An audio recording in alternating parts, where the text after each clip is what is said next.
You guys, the last episode, we motherfucking made it. Give yourself a round of applause. You are here and we're about to get into the last episode of the first season of Shadow and Bone, No Mourners.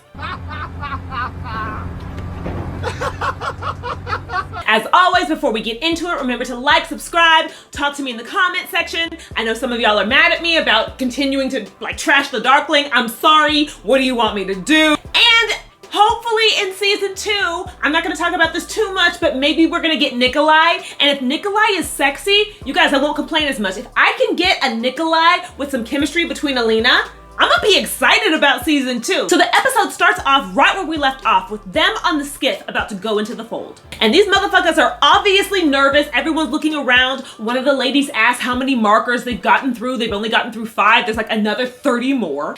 And the only intelligent people on the boat, the crows, go under into the hold. Thank you.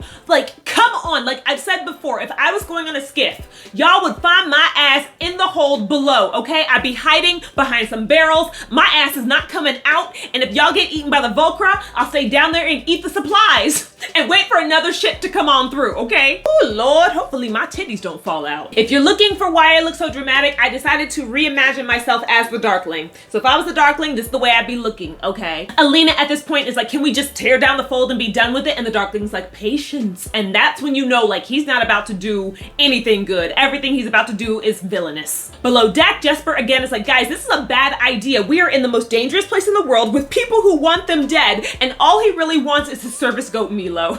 And Kaz asks him, how many bullets do you have? And Jesper's like, bitch, not enough. Above board on the ship, Zoya is in the crow's nest doing her squalor power, getting them through the fold. And she's kind of like, when are we gonna stop and do the damn thing? And there's a soldier who's next to her and he tells her that the Darkling actually wants them to stop just before they get out of the fold. And Zoya doesn't quite understand that. Meanwhile, back in Ravka, Nina and Matthias have finally found a hotel to be in. Matthias is there in the room and he's like, I guess now that you're safe, I will leave you. But please talk about this man's accent. Lord have mercy. I thought maybe he was from somewhere in Europe and trying to do another European accent, but I believe the actor is American. Sir, where was your coach? Where was your dialect coach? The accent changes from second to second in this scene. It is tough to listen to. So he tells her that he probably will leave for the north at night. And she's like, no, I am not done with you. She obviously does not want him to leave. And he's like, well, I'm not going back to the Werel's hut. And she's just like, well, there's gotta be a place where it's safe for both of us to just be us. Not Druskull, not Grisha, for us to just be Nina and Matthias. And he tells her if he stays, he will be court-martialed and labeled a deserter by his people. And she's like, you know what? I completely understand. I would be a traitor to the Grisha if I stayed. I can't ask you to stay, but I will just say thank you for saving my life. And he says back to her, but you also saved mine. And as she leans on him, he actually is like, so what are the other countries out there like? And now we know he wants to stay with her, Matthias. She starts telling him a little bit about Kurt, which he's not crazy about, but then she's like, well, maybe the Wandering Isles. Wandering Isles, like I've explained before, is kind of like an Ireland, Scotland type of country. And as they're flirting and leaning close to each other and about to start making out, and they're on a bed, so we know they're about to get it in, his stomach rumbles. And she's like, oh, I guess I'll go get us waffles. Nina, bitch, what? Nina, why are you stopping? I'm sorry, even if I'm hungry, if Matthias is in front of me, baby, you getting jumped. Or I will get the waffles, bring them upstairs, and then we can do some things with them waffles in your body, Matthias. I cannot believe that they were just like, let's go downstairs and eat a meal. With all that horny, with all that bedroom? I know they're trying to act like this is a show for kids, but y'all, we all watch the CW. Riverdale has some shit going on. They could have at least let just one group of people go and do some things. So Nina makes her way downstairs to the pub and checks it out just to make sure the coast is clear and that Matthias would be safe to come downstairs. So he gets down there, starts eating waffles, which he does not understand. He does not understand what a waffle is doing. There is no maple syrup on those. I get it. He's just eating a dry ass waffle. So I get his confusion. But as they're eating, you see him start to get a little dizzy and he passes out. And behind him, Theodor comes in, who has been looking for Nina this entire time. And Theodor's confused. He's like, you really need to explain to me why you're with this man and why you haven't killed him yet. And Nina tries to explain that Matthias is different. And the guy's like, no.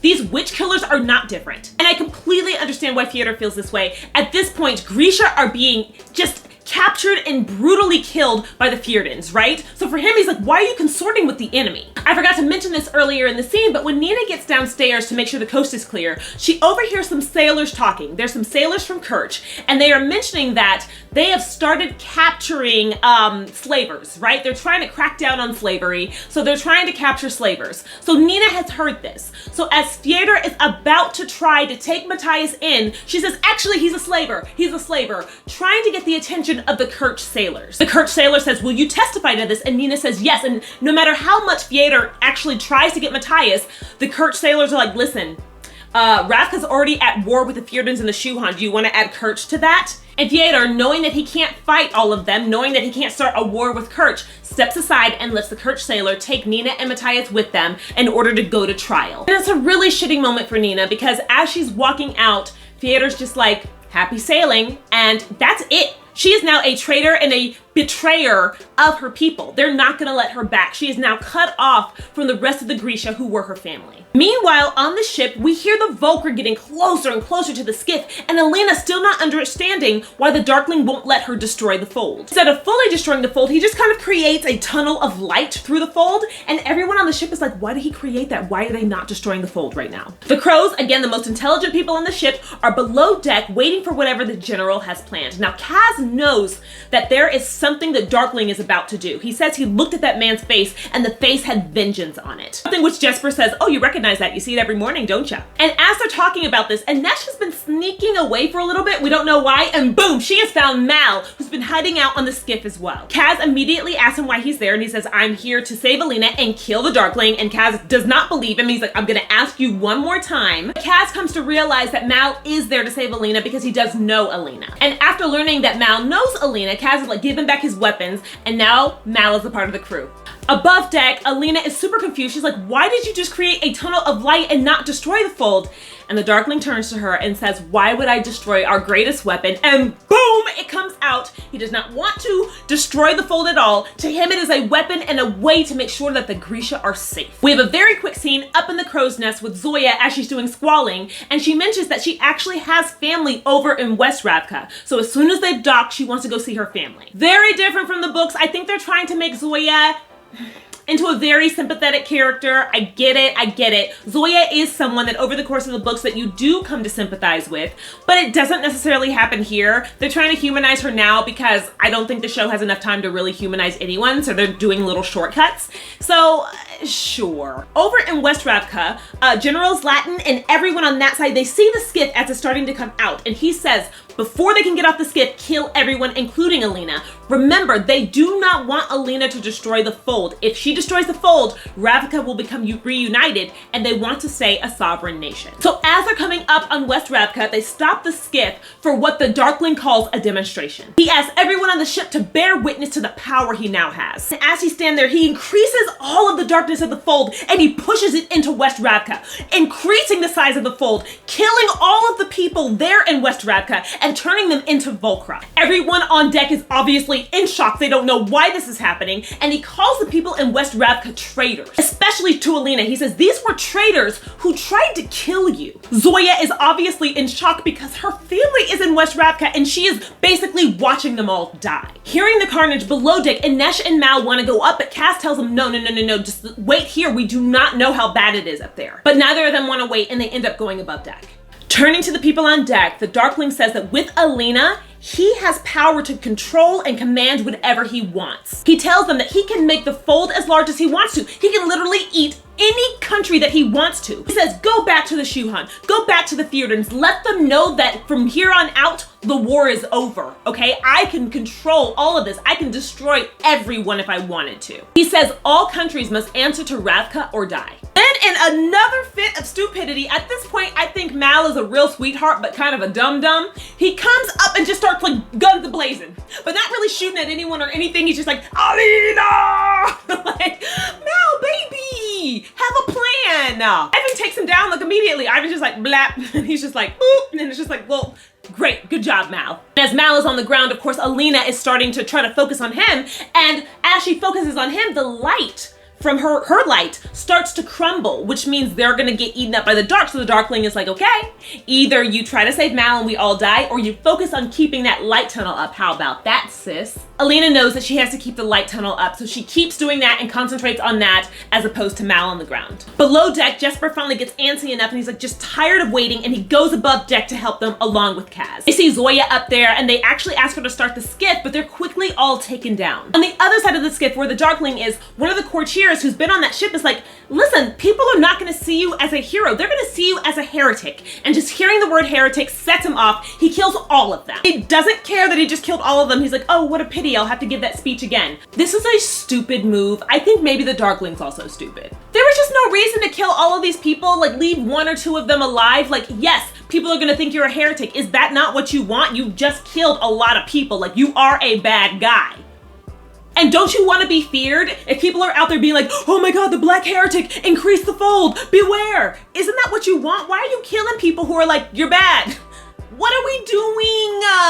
On the other side of the ship, Zoya helps the crows as they take down other Grisha. Again, very different Zoya from in the books. I now don't know where they're taking this character very much. I don't quite know what direction they're taking her because they've made her switch happen so quickly. So yeah, Zoya is helping the crows take down other Grisha so that they can get the skiff back up and running. The Darkling sees her about to start up the ship and he's yelling at her, but as he's yelling at her, Anesh puts a knife in him. Now Darkness starts to move up his body as if he's really, really hurt, but that actually isn't enough. He actually pulls the knife out. And using his power, he starts to bring darkness to the ship, which then brings in the Volcra. Zoya is actually sent flying by one of the Volcra. We have Anesh trying to fight and Kaz trying to fight, and I'm gonna be honest, y'all, this was a dark scene. And by dark, I mean literally dark. We're talking like Game of Thrones, season 8, Battle of Winterfell levels of darkness. I'm just over here, I'm like, I think that was a Volcra, but maybe it was Anesh. I think that's Kaz, but maybe it's Jesper. I mean, this shit was like, I was just like, I get it. When you have a lot of CGI happening and you have a budget, you want to turn that shit all the way down so that you don't have to spend a lot of money on your CGI, but it was very, very, very dark. So everyone is fighting. Alina has been knocked to the ground, and as she's on the ground,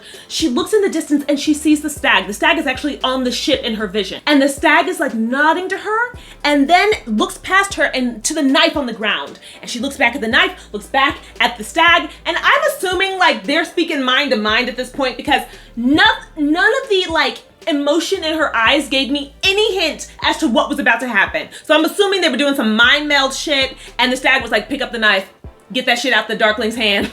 Get your power back, bitch. So as the Darkling comes up to Alina and it's just like, it's just us now, baby. Alina actually has grabbed the knife and she gets it and she cuts those antlers out of his hand. And now that she's free, she has light explode from her. And the Darkling is confused. He doesn't understand. He's like, it was his power. It's supposed to be his power to command since he killed the stag. And she's like, no, you don't understand. The stag had already chosen her. The stag had already decided to give his power to Alina. The Darkling feels betrayed. He tells Alina that she is choosing to betray her own people when he was choosing to save the Grisha, and he raises his hand to do the cut. And just as he's about to kill her, Mal runs and pushes both of them over the edge of the skiff. Now we're seeing Mal and the Darkling fight in the sand.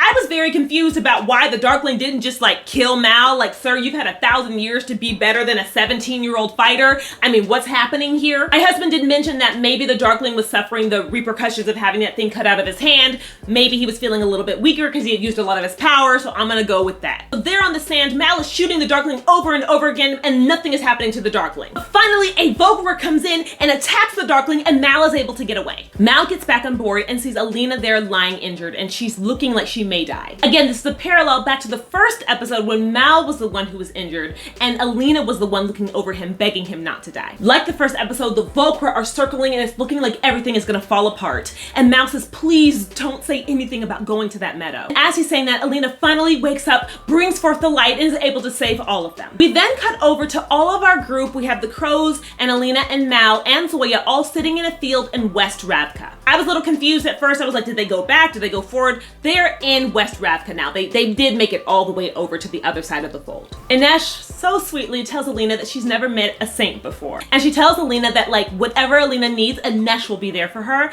And Alina gives her a dagger. And it's the letter opener. It's that letter opener that I think Alina got in the second episode when she was in her room and was looking for a weapon. So it's actually that letter opener. And as she gives it to Anesh, Anesh is just like, I know exactly what I'm gonna call it. Remember, Inesh names all of her daggers after saints, so this new dagger is gonna be the Sancta Alina dagger. Alina asks if they're still trying to kidnap her, and Jesper's like, nah, like I'm actually really tired, plus it's really bad form to kidnap people who saved your life. Kaz is a little more hesitant, and he's like, you know, you're very valuable, and she's actually wearing this gorgeous, beautiful necklace that belonged to one of the Ravkan queens, and she gives it to him to keep his silence. Kaz, receiving the necklace, says, my favorite thing, the deal is the deal. I've been waiting for someone from Ketterdam to say the deal is the deal. So he tells her the deal is the deal, and he's gonna keep her secret. In a very weird cut, she and Mal walk off and then immediately walk back on. And both me and my husband, I've watched this now twice, both times I've been like, what did that happen?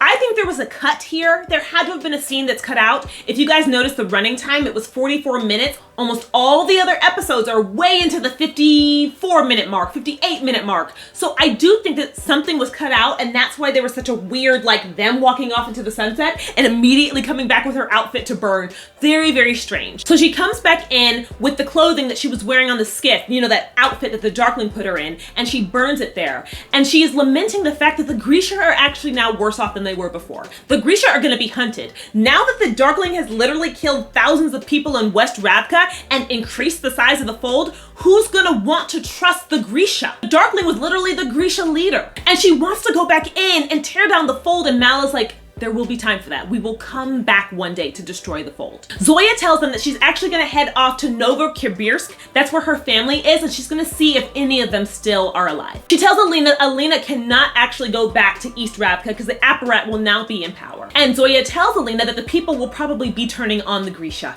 Zoya, mean as always, is like, Alina, I still don't like you, but I am grateful for you. You like her, Zoya, stop lying. And she reminds Alina in a line that I actually love, that saints become martyrs so to stay alive. This is something that will come back up. She is giving us a preview of what's gonna happen with Alina and the Apparat probably in the next season. The Apparat says some stuff to that effect to Alina in the book, so I'm very excited because I'm hoping that, like, as the story goes on, we're gonna see more and more of the Apparat trying to turn Alina into that saint and into that martyr. I was a little bit confused about how Zoya knew that, like, Alina was gonna be hunted. Alina will not be hunted right now. The only person she'd be hunted by is the Darkling. It seems like they believe the Darkling to be dead. Everyone thinks the Sun Summoner is dead. So some of what Zoya was saying, like, kind of didn't make any sense, except that, like, the story needed her to say it. So it's fine. You guys know me. Everything is fine. The show is very good, but I do have nitpicky things, and this was one of them. As the group starts to head out, Inesh obviously really wants to go with Alina. Kaz stops her and is just like, but I need you. And she tells him that she's not going back to the menagerie, and he tells her that he's not gonna let that happen. And Inesh tells him that Alina needs her, and he says, actually, I need you more. Kaz, you poor little baby. Again, I still think that they do a little bit too much with the emoting that Kaz is giving. I just kind of like hate how openly in love he is with Inesh. I know that sucks, and I know that says something about me as a person in a society who likes men that are hard and don't emote a lot.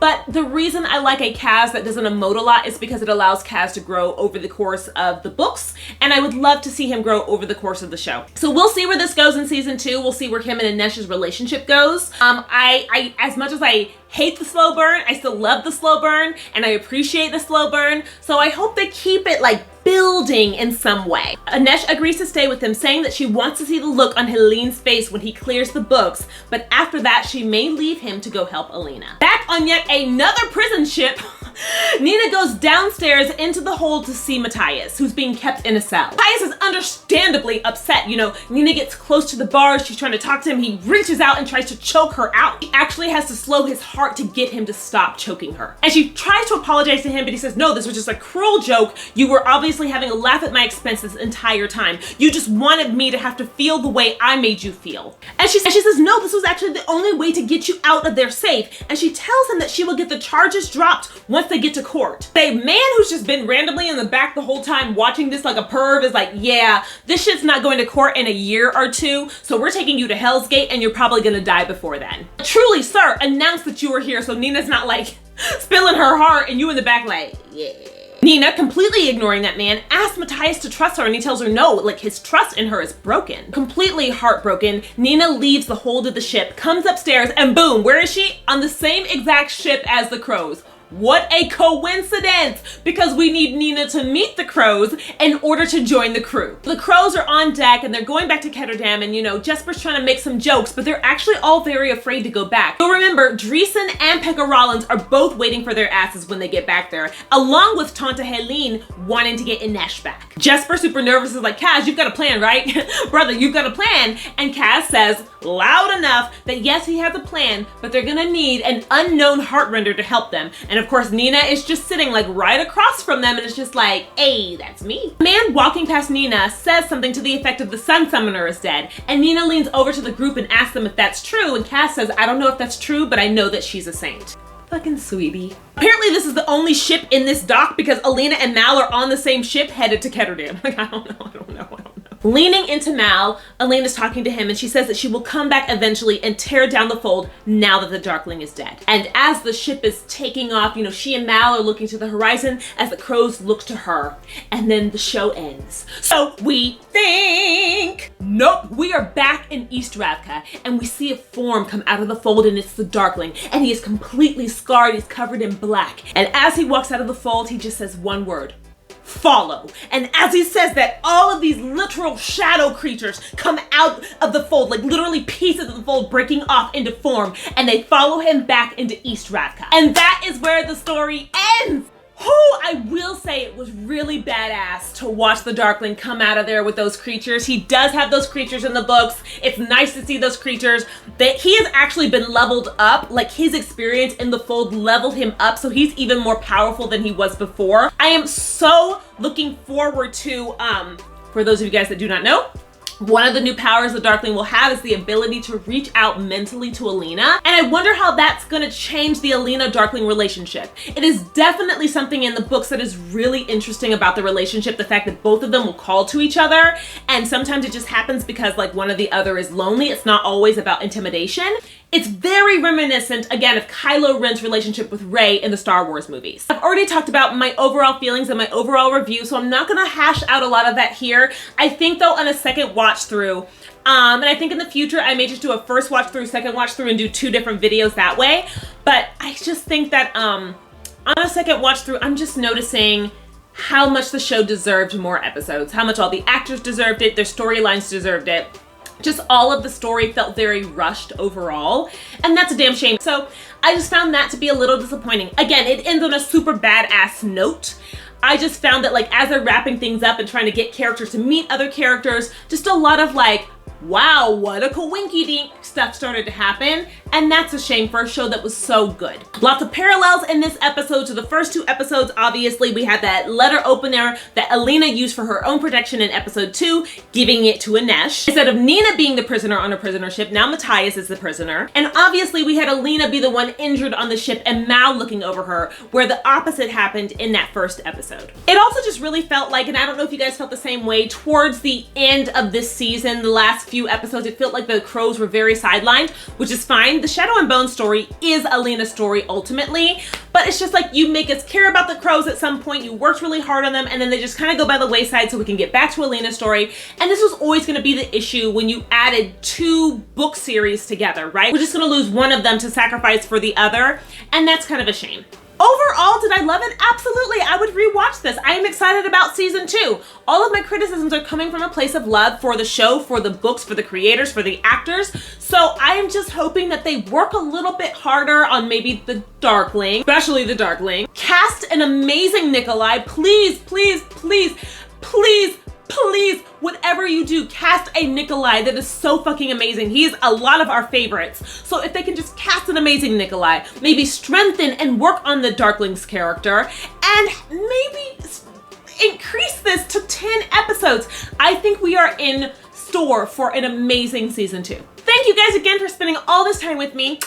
I appreciate you. I love you guys so much. I have no idea what I'm doing next, but I know I need a fucking break. So I will see you guys at some point in the future for whatever series I do next. Again, remember to like, subscribe, thumbs up, and I will see you guys hopefully soon. Bye.